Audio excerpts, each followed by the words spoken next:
Hello and welcome to this very unusual edition of Off the Cuff. Unusual because our guests today are two people you become familiar with only very recently.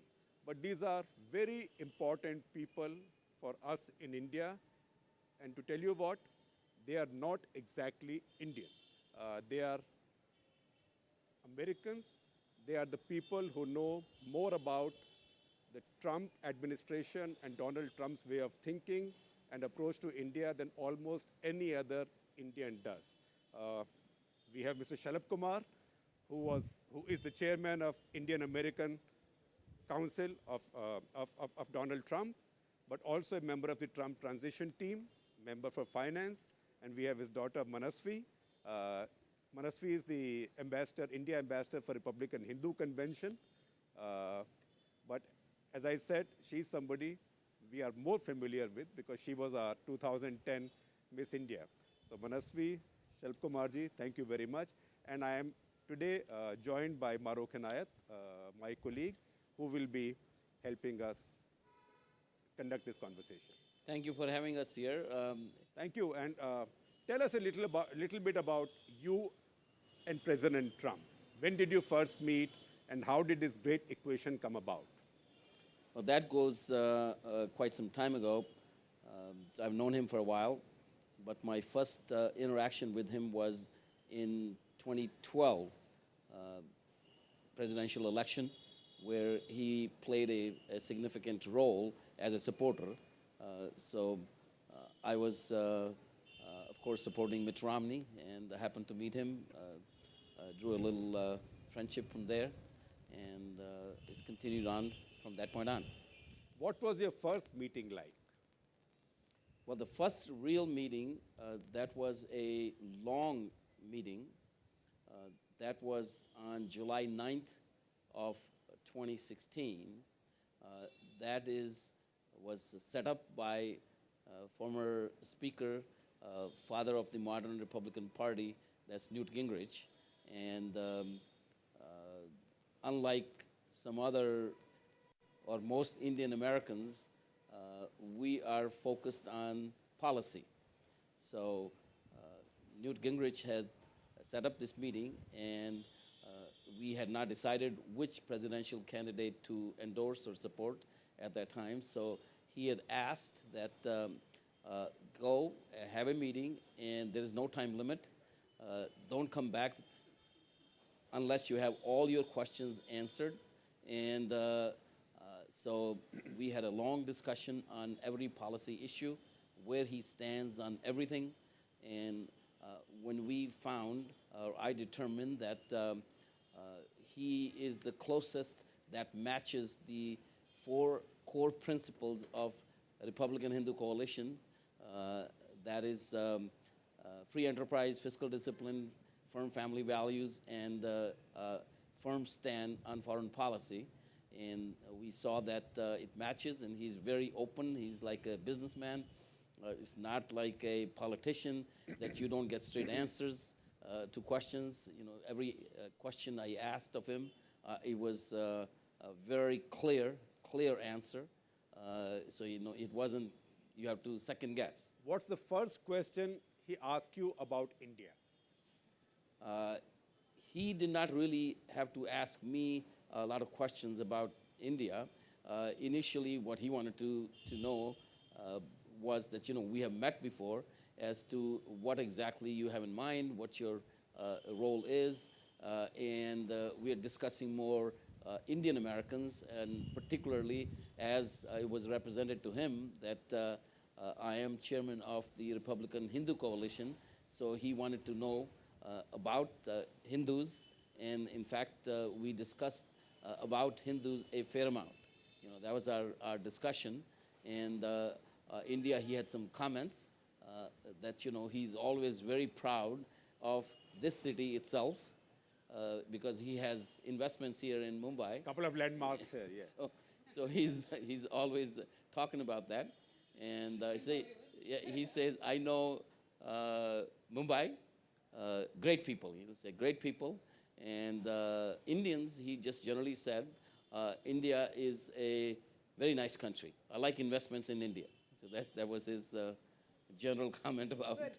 But Mr. Kumar, you were convinced of Donald Trump being the right candidate. How hard was it to convince other Indian Americans? Because Indian Americans have largely been Democrats. That was actually a lot of fun. And my daughter Manasvi here, she'll tell you, because she was with me in most of these events. We held almost 200 events, average attendance of 200 people. And Manasvi, you want to tell a little bit about that? Yeah, it's difficult when you don't have facts. When we were speaking to people, we had facts. We were approaching them with policies and what his policies are, how friendly they are with India, how in sync they are with our core values, core principles. By the way, when he first met us, he was like, oh, Hindus are very peaceful people. So, so when we approached people with facts and figures, it wasn't difficult at all. And my father, he's a tremendous speaker. And when we would address crowds, sometimes 90% people would be Democrats. And when we would educate them and make them aware, they would all turn. They would all switch, and they'd be wondering why they were not Republicans at the first place. So no, actually, it's not that difficult. It's really not that difficult, because I found it to my delight to convert. I really love to have, at this point in time, give me a Indian American, Hindu American, who is not a Trump supporter. And I find it rather challenging.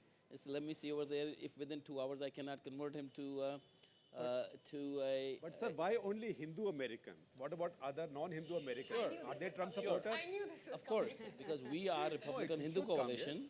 And, you know, this is also something which is very interesting. This is something about in Hindu blood that is somewhat shy about being proud of being a Hindu. I really am. I'm a little critical of that. I'll tell you what. I'm a Hindu. I'm very proud of being a Hindu, and I'm very proud of my colleague being a Muslim. No, that's okay. You see, when we have Republican Hindu Coalition, it was framed, it was formed, patterned after Republican Jewish Coalition. Right. So there is a very powerful organization which is essentially controls at least all the conservative policy in the United States. No candidate for president, no candidate for governor, no candidate for Senate or congressman can win without the endorsement, support of Republican Jewish Coalition. And we were organized after the idea was born, after I attended their annual conference in 2015, So April of your 2015. inspiration was the Republican Jewish Convention. Coalition. So see, when we discussed with them, I was invited to join their leadership. Was probably the first non-Jew person that was invited to join the Republican Jewish Coalition. And we started to discuss, there were about 500 businessmen, we started to discuss the demographics of Hindus in the United States. And it's amazing when the people find out what the demographics are. Republican Jewish Coalition, your number of Jewish Americans in the country are about 5.5 million. Hindu Americans are 4.2 million. And Hindu Americans are not just Indian Americans.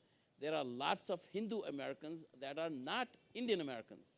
They are from Caribbean, and they are from Africa, they're from, and even from South America. So that's, when we say Hindu American, it's a broader term. So you prefer to be called Hindu American rather than Indian American? Because we will be excluding so many Hindu Americans. If I just said Indian Americans, what are we going to say about Caribbean Americans? Caribbean Hindu Americans. What happens to Muslim Americans, Muslim Indian Americans? Sorry, I'm going to butt in. Hinduism is so beautiful. It's very secular. It's a way of life. We don't say a particular god or follow a particular book. It's a way of life. It's so beautiful, you know. And we're very, very secular. In fact, our head in India is a Muslim.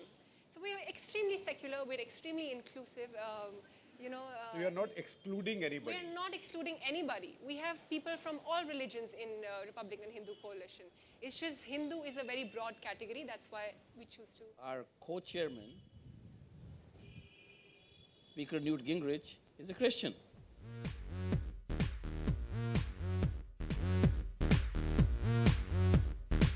One more question. Charulata has a question. With all of this conversation that I'm listening to, do you think it may be a better idea someday for America to drop all prefixes completely and adopt just one word, American?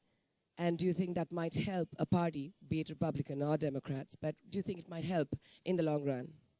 Not at all. I will be totally against that. In fact, there was one person who tried, I will not name that person, a prominent politician who was a candidate for president also, tried that path and miserably failed, because America is an amalgamation of people from all over the world. So if I'm an Italian American, I'm very proud of being an Italian American. If I'm a Jewish American, I'm a Catholic American. I'm a Catholic Italian American. Okay, I'm very proud. So everybody should be very proud of their heritage. This is what the country is. There is no division as a result of that. There are lots of other divisions in the country on the philosophy. The divisions in American society are not based on these things. America is a very, very different country. Will you explain Donald Trump to us a little bit? Do we worry about him? Do we be happy that he's there? Is he as nutty as he's made out to be? Or is he a normal person inside his very, I think unique hair? I will have Manasvi answer part of from a humanistic side, Right. but I'll tell you also, which I've gone on the record by making some statements about Donald Trump, so I'll go on that side. So, because she knows him as well as I do, she's probably attended at least 20 personal meetings with Donald Trump. And so as a human being, she can answer that question. I will only tell you my impressions. I see a leader who's very daring. I see somebody who will say things as they are and not a politician who will be absolutely perfect and say the perfect words. I think he's very young at heart and he's very energetic. And sometimes, I often joke about it that if there's ever, there could be a competition between our Prime Minister Modi and President Trump on endurance. So while we were campaigning, where Hillary was attending like say 2 events a day, President Trump, then candidate Trump, was attending like 5 to 6 events a day. Mr. Modi can do 15 or 16. See, that that's I why I guarantee said you. that there could be competition where endurance and stamina is concerned. And also I see somebody who connects with people. Like I've seen him addressing and interact with small groups, medium-sized groups, and rallies. Particularly our rally that happened on 15th October, there were about 9,000 Hindu Americans, and he was connecting with them. Like the crowd went crazy. So I think these are my impressions. But having said that, you also mentioned Mr. Modi. Do you see a lot of similarities between the two, and are there any differences? Because a lot of people in India would want to know that hopefully there are some differences between the two. I don't know why you wish that, but no, I see a lot of similarities. But first, I'll answer Shekhar's question. I've gone on the record stating that I truly believe as a Hindu American, and having been taught in my life, As a son of India who's become American. Okay, so I've said that it's quite probable that is Donald Trump, may usher Ram Rajya in the United States. I didn't say India, but I say in Ram Rajya in the United States. Now that is a very deep statement. I had to think about it for a week before, sleep over it overnight and take my long showers. That's why I mostly invent, and that's why I think deeply when I take long showers, hour and a half shower. So after that, I hope Nick Kristof wrote a whole article on Ram Rajya. So yeah, New so York you know Times. why I say that. United States had drifted in the wrong direction, not just only in the last 8 years, but let's say the last 10 to 15 years, it has drifted in the wrong direction. And it needed a businessman, it needed a non-politician, it needed somebody to straighten out his path. Otherwise, the civilization we know of, the American civilization, was going to go down the tubes. Otherwise, I would say, I came to United States in 1969, and the country was headed towards India of 1970s. And certainly I can't stand to see that. And, that's why, of course, I threw in 100% of my support with him. But Ram Rajya, in what way? You see, the country's policies had been essentially hijacked by lobbyists. So Washington was getting governed, and this is not just Democrats or Republicans, let's call it establishment. Establishment was run by lobbyists. That is, advocacy is fine, but the impact of lobbyists had gone so much that there was really no policy that was being made, legislation being made, which will address the concerns of Americans. And that's what actually changed. That's why if you look at the map of victory for Trump, the whole country is pretty much red. If I may interrupt you, that's for America. But what convinces India that he is positive for India? And can you, as an Indian, can you trust Trump?